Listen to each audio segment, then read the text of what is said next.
नमस्कार जोहार, मैं पायल त्रिवेदी और आप देख रहे हैं न्यूज झारखंड। तो चलिए जानते हैं सुबह से लेकर शाम तक की 25 मुख्य खबरों को। जैक साइंस में स्नेहा ने हासिल किया रैंक 1, दूसरे स्थान पर रितिका। जैक बोर्ड ने इंटर के तीनों स्ट्रीम के नतीजे जारी कर दिए हैं। रिजल्ट का लिंक ऑफिशियल वेबसाइट jcresult.com पर एक्टिव हो गया है। इस लिंक के जरिए आप परिणाम चेक कर सकते हैं। इसके साथ ही टॉपर्स लिस्ट भी आ चुकी है। जैक 12वीं साइंस में उर्सुलाइन इंटर कॉलेज की स्नेहा ने 98.02% अंकों के साथ टॉप किया। वहीं Ritika Kumari inter science college Hazaribagh 96.4% rank 2 और पंकज साहू बैजनाथ जलन कॉलेज सीसई 96% तीसरा रैंक हासिल किया है। धनबाद में ट्रक बस में टक्कर, ड्राइवर की मौत, 12 यात्री घायल। हादसे के बाद बस से नीचे गिरे लोग। धनबाद में मंगलवार सुबह तोपचाची थाना क्षेत्र के अंतर्गत नेशनल हाईवे के कोट लड्डा स्थित ओवरब्रिज में कोलकाता बाबू घाट से बिहार के नावदा जा रहे राज बस ने पीछे से ट्रक को टक्कर मार दी। हादसे में बस ड्राइवर की मौत हो गई और 12 से ज्यादा लोग गंभीर रूप से जख्मी हो गए। बस चालक की शिनाख्त पटना हाजीपुर निवासी राजगीर के रूप में हुई है। घटना के संबंध में यात्रियों से मिली जानकारी के अनुसार राज बस कोलकाता के बाबू घाट से बिहार के नावदा जा रही थी। वर्तमान में यात्रियों को खाना खिलाने के बाद बस चालक बस को काफी तेजी से भगा रहा था। घटना में काफी लोगों को चोट आई है। घटना के बाद बस में सवार सभी लोग नीचे गिर गए। बस पूरी तरह से सवारी से भरी हुई थी। टक्कर काफी जबरदस्त होने के कारण बस का अगला हिस्सा पूरी तरह ट्रक के पीछे घुस गया। बस का अगला हिस्सा पूरी तरह क्षतिग्रस्त हो गया। टक्कर के बीच बस चालक ट्रक और बस में फंसा रहा। पुलिस और एनएच कर्मचारियों की मदद से चालक को बाहर निकाला गया। बस में सवार सभी लोगों को बाहर निकाला गया। गंभीर रूप से जख्मी लोगों को इलाज के धनबाद स्थित SNMMCH अस्पताल भेज दिया गया है। तोपचाची पुलिस घटनास्थल पर पहुंचकर जांच पड़ताल में जुट गई है। एक ट्रॉफी, 8 टीमें और 200 खिलाड़ी। रांची में नेशनल विमेंस हॉकी लीग का आगाज आज। राजधानी रांची में आज से एक बार फिर हॉकी का फीवर चढ़ने लगा है। आज से राजधानी में नेशनल विमेंस हॉकी लीग की शुरुआत होने वाली है। कुल 8 टीमों के लगभग 200 खिलाड़ी आज से नेशनल विमेंस हॉकी लीग की ट्रॉफी के लिए अपना दम दिखाएंगी। रांची के मरांग गोम के एस्ट्रो टर्फ मैदान में हॉकी लीग का पहला मुकाबला ओडिशा और हरियाणा के बीच हुआ, जिसमें ओडिशा की टीम ने हरियाणा को 4-1 से हराया। इस राष्ट्रीय महिला हॉकी लीग में 30 अप्रैल से 9 मई तक देश की 8 टीमों को लगभग 200 खिलाड़ी अपना जलवा दिखाएंगे। इसमें मेजबान hockey Jharkhand, hockey Haryana, hockey Maharashtra, hockey Madhya Pradesh, hockey Bengal, hockey Mizoram, Manipur hockey और हॉकी एसोसिएशन ऑफ ओडिशा शामिल है। प्रतिदिन 4 मैच खेले जाएंगे। पहला मैच सुबह 7 बजे से, दूसरा मैच शाम 4 बजे से, तीसरा शाम 6 बजे से, चौथा मैच रात 8 बजे से खेला जाएगा। मेजबान झारखंड के सभी मैच रात 8 बजे से होंगे। पहले मैच में झारखंड का सामना मिजोरम से होगा। इसके बाद 1 मई को हॉकी बंगाल से, फिर hockey Madhya Pradesh, hockey association of Odisha, hockey Haryana, Manipur hockey और 7वां मैच 9 मई को हॉकी महाराष्ट्र के साथ होगा। हर मैच का लाइव प्रसारण फैन कोड OTT पर किया जाएगा। दर्शकों की एंट्री फ्री रहेगी। धनबाद से बीजेपी प्रत्याशी दुल्लू महतो ने किया नामांकन, बाबूलाल मरांडी भी रहे मौजूद। धनबाद से बीजेपी प्रत्याशी दुल्लू महतो ने नामांकन दाखिल कर दिया है। उनके नामांकन में बीजेपी प्रदेश अध्यक्ष बाबूलाल मरांडी और सांसद PN सिंह मौजूद रहे। जानकारी हो कि 25 मई को धनबाद लोकसभा सीट पर वोट डाले जाएंगे। नामांकन दाखिल करने के बाद दुल्लू महतो रोड शो कर रहे हैं। गौरतलब है कि दुल्लू महतो का मुकाबला इंडिया गठबंधन की प्रत्याशी अनुपमा सिंह से होने वाला है। अनुपमा सिंह बेरमो विधायक अनूप सिंह की पत्नी है। नामांकन दाखिल करने से पहले दुल्लू महतो ने मंदिर पहुंचकर भगवान का आशीर्वाद लिया। नामांकन के बाद धनबाद के गोल्फ ग्राउंड में विशाल जनसभा की गई। ट्रैफिक नियम का उल्लंघन करने वालों से 6 दिनों में 1142 का कटा चालान। राजधानी रांची में ट्रैफिक नियमों का पालन कराने के लिए शहर के विभिन्न क्षेत्रों में लगातार चेकिंग अभियान चलाया जा रहा है। पिछले 6 दिनों में कुल 1142 लोगों का नियम के उल्लंघन करने के मामले में चालान काटा गया है। ट्रैफिक SP कैलाश करमाली ने मंगलवार को बताया कि शहर के विभिन्न क्षेत्रों में लगातार बिना हेलमेट, ड्राइविंग लाइसेंस, अनाधिकृत रूप से अपने 4 पहिया वाहन के शीशे में ब्लैक फिल्म, अनाधिकृत रूप से सूचक पट्टे लगाकर घूमने वालों के खिलाफ अभियान चलाई रही है। नियम का उल्लंघन करने वाले वाहन चालकों के खिलाफ विधि सम्मत कार्रवाई करते हुए चालान काटा जा रहा है। 3 मई को रांची में प्रधानमंत्री कर सकते हैं रोड शो, चाईबासा में होगी जनसभा।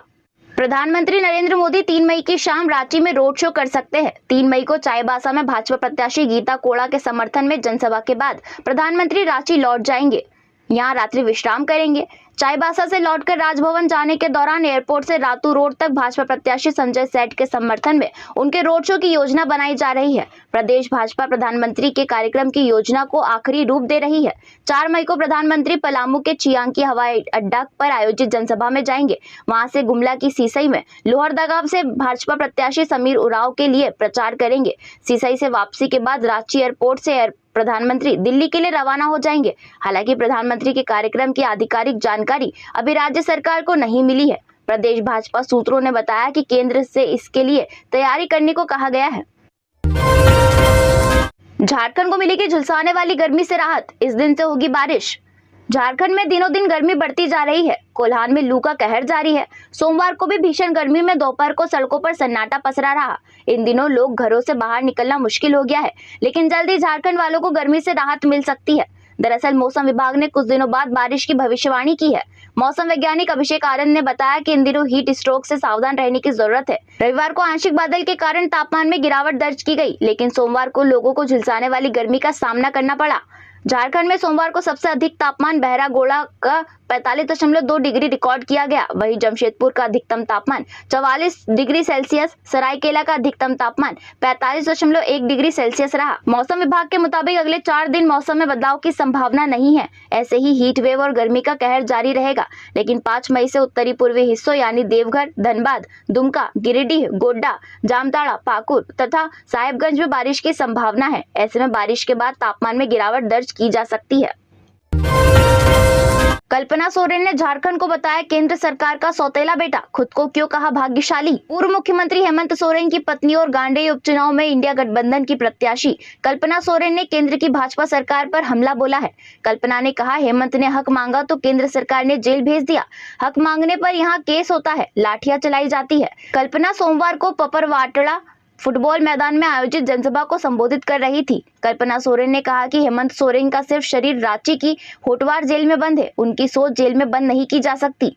झारखंड केंद्र सरकार के लिए सौतेला बेटा है। हेमंत सरकार ने झारखंड के लोगों के लिए सर्व पेंशन, अबुआ आवास, सावित्रीबाई फुले आदि योजनाएं लागू की, लेकिन केंद्र सरकार हमारी योजनाओं को ही अपना बता रही है। आज इस सार्वजनिक मंच से मैं आपको बता रही हूँ कि यह हेमंत सरकार की योजनाएं हैं। लोहरदगा में डटे हैं चमरा लिंडा, इंडिया अलायंस की बड़ी परेशानी। पलामू में 2 उम्मीदवारों ने नाम लिया वापस। झारखंड में लोकसभा चुनाव के पहले चरण की 4 सीटों पर अंतिम दिन महज 2 उम्मीदवारों ने नामांकन वापस लिया। पलामू में सोमवार को 2 उम्मीदवार कम्युनिस्ट पार्टी ऑफ इंडिया के अभय कुमार तथा भागीदारी पार्टी के सत्येंद्र कुमार पासवान ने अपना नामांकन वापस लिया। सिंहभूम, खूंटी तथा लोहरदगा में किसी भी उम्मीदवार ने नामांकन वापस नहीं लिया है। इन सीटों पर सभी उम्मीदवार चुनाव मैदान में डटे हुए हैं। पहले चरण की इन 4 सीटों पर सोमवार को नामांकन वापसी की अंतिम तिथि निर्धारित थी। सभी की निगाहें लोहरदगा सीट से निर्दलीय प्रत्याशी के रूप में नामांकन दाखिल करने वाले झामुमो के बागी विधायक चमरा लिंडा पर थी। उन्होंने नामांकन वापस नहीं लिया है। इससे पहले इंडिया अलायंस की परेशानी बढ़ गई है। पलामू में राजद छोड़ बहुजन समाज पार्टी के टिकट पर नामांकन दाखिल करने वाले कामेश्वर बैठा भी चुनाव मैदान में जमे हुए हैं। नामांकन वापसी के बाद 4 सीटों पर कुल 45 उम्मीदवार चुनाव मैदान में रह गए हैं। सबसे अधिक 15 उम्मीदवार लोहरदगा में हैं। इसके बाद सिंहभूम में 14, पलामू में 9 तथा खूंटी में 7 उम्मीदवार हैं। टिकट चेकिंग में 407 लोगों से 1.43 लाख रुपए वसूला जुर्माना।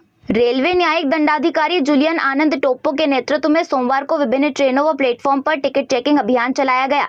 बेटिकट समेत रेलवे एक्ट के उल्लंघन के आरोप में 407 लोगों को पकड़ा गया। इनसे कुल 1,43,805 रुपए जुर्माना वसूला गया। पटना हावड़ा जनशताब्दी एक्सप्रेस, धनबाद पटना अप व down intercity express, Buxar Tata express, Asansol Jhajha सवारी गाड़ी समेत समर स्पेशल ट्रेनों में टिकट जांच की गई। महिला व दिव्यांग डिब्बे में अनाधिकृत रूप से सफर कर रहे लोगों से भी जुर्माना वसूला गया।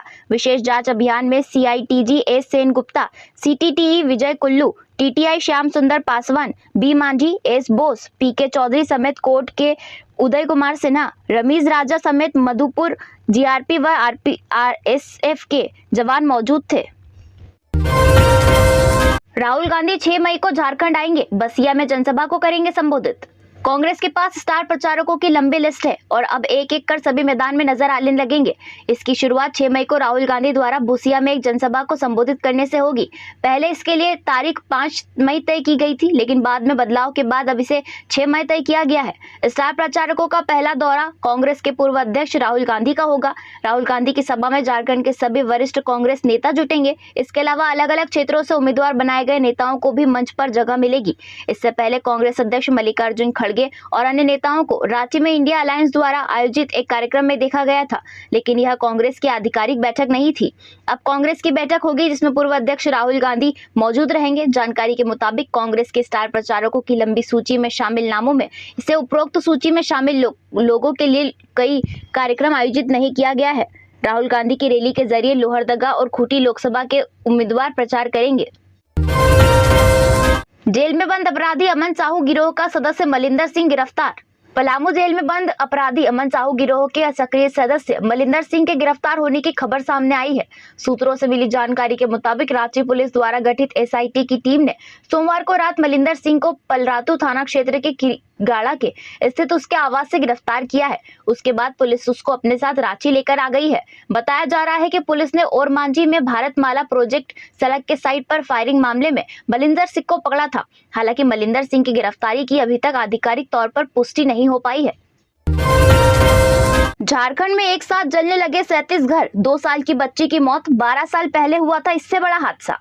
झारखंड के साहिबगंज में सोमवार को एक साथ 37 घर धू-धू कर जलने लगे। इस हादसे में एक 2 साल की बच्ची की झुलसने से मौत हो गई। अगलवी में घरेलू सामान के अलावा गहने, नकदी और काफी मात्रा में अनाज जल गए हैं। 6 से 7 बकरी और खस्सी भी जल गई। आग बुझाने के दौरान महिला समेत कई ग्रामीण झुलस गए। इस हादसे में अधिकांश फूस के घर जले हैं। यह मखमलपुर उत्तर पंचायत के लाल बथानी दियारा के हाजी मोयुद्दीन टोले की घटना है। इसी गाँव में साल 2012 में एक बड़ा हादसा हुआ था, जब 287 घर जलकर राख हो गए थे। इधर घटना की सूचना पाकर अग्निशमन विभाग की गाड़ी ने मौके पर पहुंचकर काफी मशक्कत के बाद ग्रामीणों के सहयोग से आग पर काबू पाया।